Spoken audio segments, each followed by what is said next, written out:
Hello everybody, my name is Sarah and welcome back to Monster PROM. Before we begin, I have a small confession to make. Last night, I attempted to live stream for the first time. It was, as you say, unsuccessful. But in doing so, I was playing Monster PROM, and I decided to go for Polly, who I determined would be the most fun.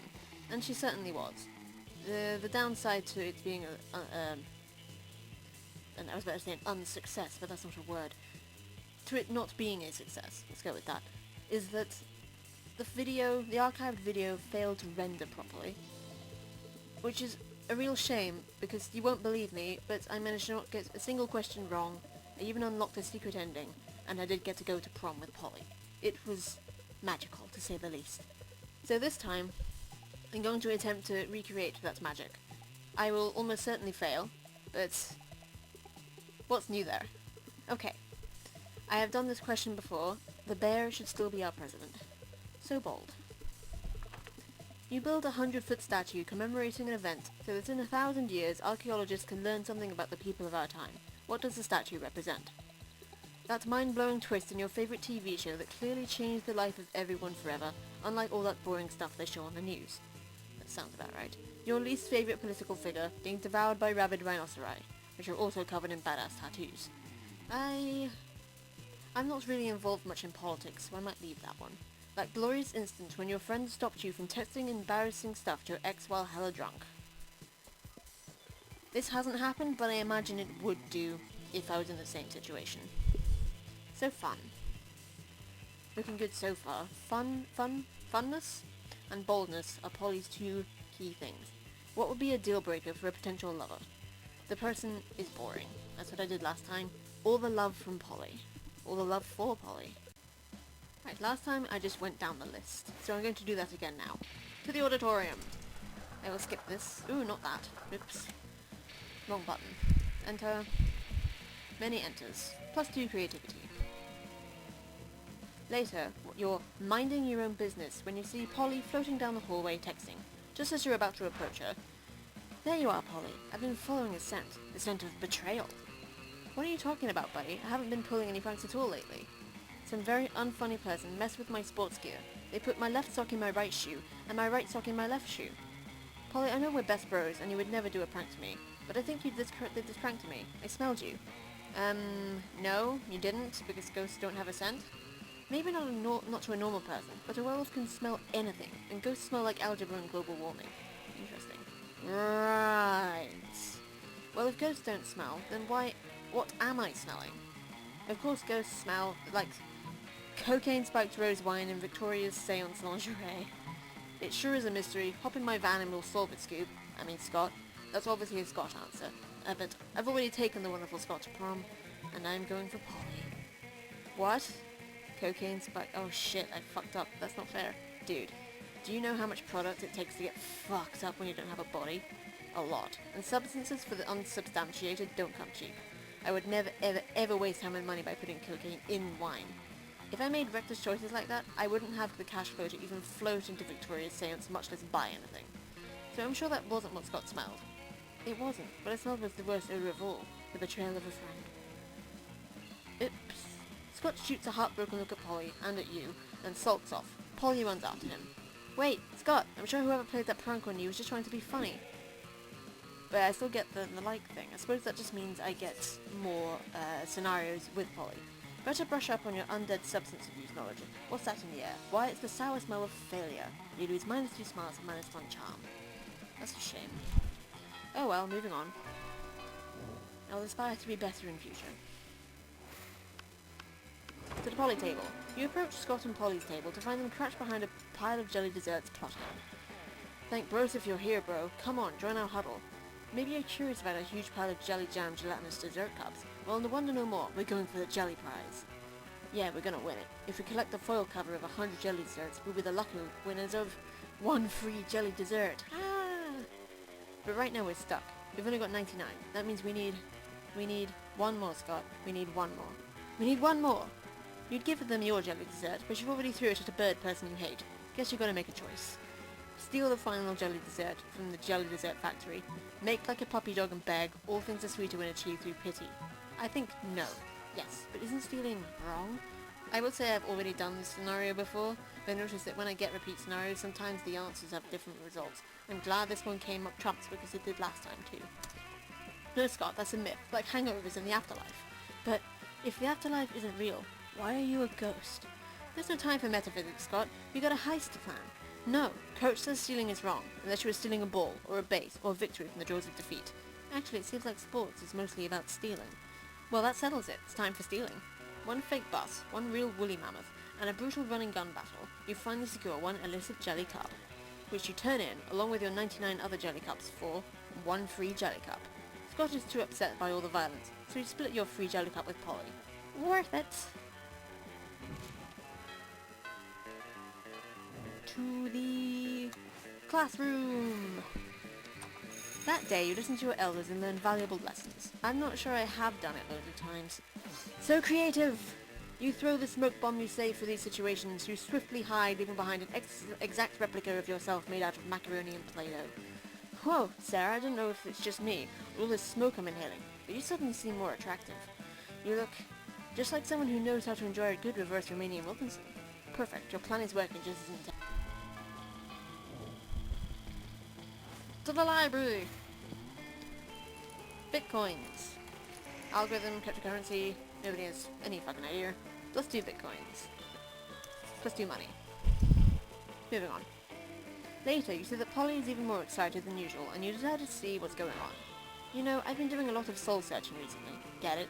And I think I've finally figured it out. Who I really am, I mean, the spirit emoji. I think a lot of people would say I'm like the winking ghost emoji, or the flag of Ecuador emoji, but those are just who I am on the outside, you know? My real spirit emoji is pink heart with a blue arrow through it. It's like, I'm sweet, right? But I've also got a dark side. Plus an arrow through the heart is how I was killed. Really? How old are you? What about you? What's your spirit emoji? My spirit emoji is pink heart with a ribbon around it, because it's right next to yours on the selection menu. My spirit emoji is air horn, loud and proud and big into hip-hop. Burr. So fun. Air horn, that's a great choice. I knew she wouldn't go for the romantic bullshit. Not this early on, anyway. Man, I love when I listen to a sick pop song and all of a sudden air horn, air horn, air horn. It really keeps the party going. I will tell you, I have no idea what an air horn is. Well, I mean, I know what it is. Practically. Like an air... No, I don't. We should hang out more. If you're anything like an air horn, I bet you never get annoying. Yeah, you're air horn funny, which is a good thing. You gain +2 fun and +1 charm. Hooray! To lunch!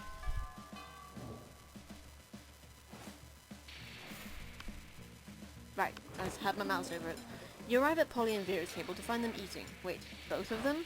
Oh, yum yum, I sure do love food and eating. Look at this food go in me. I've done this scenario before, I think it was in my first video, and it's still just as funny as it was then. Yes, this cafeteria Sloppy Joe truly has a subtle flavour profile. Finally, you notice the cause of this absurdity. A well-dressed businessman sitting at the next table, watching both women intently. Oh yeah, I know you like this, baby. My eating is realistic and erotic. Be cool, Polly. The man wants to pay us for eating in front of him, not screaming about eating. Is this not what eating is? I forget. While Vera tries to explain eating to Polly, the businessman shyly approaches you and gives a small bow. Much obliged, friend, he says in a soft voice. Are these two fine ladies your friends? I must confess that I have searched far and wide for a suitable candidate to fulfill my rather unusual fetish. Paying a student at a high school for monsters to eat food while I watch politely from a distance. But I find myself unable to choose which of these two beauties to hire. The snake-headed one possesses a certain grace. Yeah, pay me, motherfucker. Pay me to do a thing I was gonna do anyway. But the translucent one has such passion. I don't even want the money, this is just fucking weird and I love it. In your opinion, the businessman finishes, which would be the wiser choice on my part? The ghost, for sure. I've never seen someone eat so convincingly. The businessman nods thoughtfully. You know, you're right. Never before have I believed so fully that someone was actually eating real food. Last time I did choose Vera. Because I was trying to get Vera. Yep, that's me, eating real food with my real mouth and teeth. Are you kidding me? That's convincing to you? The food is falling right through her body onto the floor. Don't hate me just because I'm efficient at eating. Don't worry, I hate you for other, more private reasons. What? Sorry, can't hear you. Too busy eating real food. You team up with Polly to make her eating even more realistic. She passes her food through her body to you, and you eat it for her. It's pretty hard. That is a bit weird. Let's go for it. To the outdoors! Half-hour rave. 300 people. +2 fun. That's good. Fun is good. Polly seems really excited about trying a reverse Romanian Wilkinson with you. and the only thing you have to do is to get all the needed supplies, which would be fine, except you have no idea what any of them are. Luckily, you've got a few spare minutes to try and figure this out. You do a quick search on your phone, because you assume the internet must know something about this, as long as it's related to very weird sex fetishes. Nothing. While trying other keywords, you spot the Coven looking over at your phone. ... What? Could it possibly be they know something about the reverse Romanian Wilkinson? No? They're always bitching so much about saving the world, they would never admit they're into these kinds of very weird sex fetishes. Maybe you're not searching hard enough on the net, or maybe you're letting your prejudices blind you. Come up with an unexpected search terms that will point you in the right direction. Use your people skills to get the three witches to admit that they know where the reverse Romanian Wilkinson is, and to tell you what you need for it. Nah, it was just fun. Bye. No, now everyone, including Polly, knows you don't know anything about very weird sex stuff. You lose a great opportunity, all your credibility, and also -2 fun and -1 charm. I'm already 2 points down from my last play. Blah. To the gym! That day an epic dodgeball match takes place. +2 charm. Lose fun. Lose. You notice Polly staring at her phone with an uncharacteristic intensity. She usually looks much happier sorting through dick pics. I better investigate. Oh hey, boo. I'm just checking out information on possible afterlives. Like, I'm not going to spend my time as a high school student for all eternity. Who does that? I've collected some pamphlets from various afterlives, and I'm looking into the pros and cons of each option. It's just such a big decision, you know. I mean, this could affect the rest of my afterlife. You know how... Do you know anyone who went to any of these afterlives? Which afterlife are you into? A soft and enveloping cloud in the sky made of hundreds of adorable, fluffy, precious, tiny, perfect kittens. Or nothingness. I like the kittens. So fun, yes. Oh my god, yes. The most yes. Maximum yes possible. The yes-est. It's amazing because you know what the biggest complaint about kittens is? That they're perfect, adorable balls of fluffy cuteness armed with tiny knives on their paws which they have no problem jabbing into people with absolutely no notice. You know who can't feel the pain of tiny kitten claws? Ghosts, bitches! I can literally roll around on a cloud of kittens and feel nothing except their tiny, fluffy softness and no fear of claws.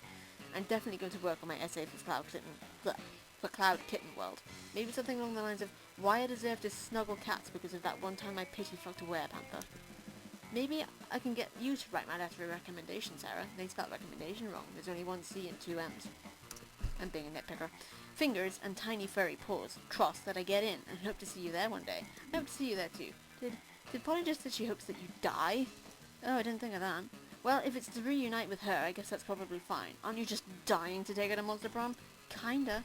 You gain that terrible joke to use it again later when recounting this story, as well as +2 creativity and +1 charm. So close to the end, my friend. To the Polly table! You find Vera and Polly at their table, deep in conversation.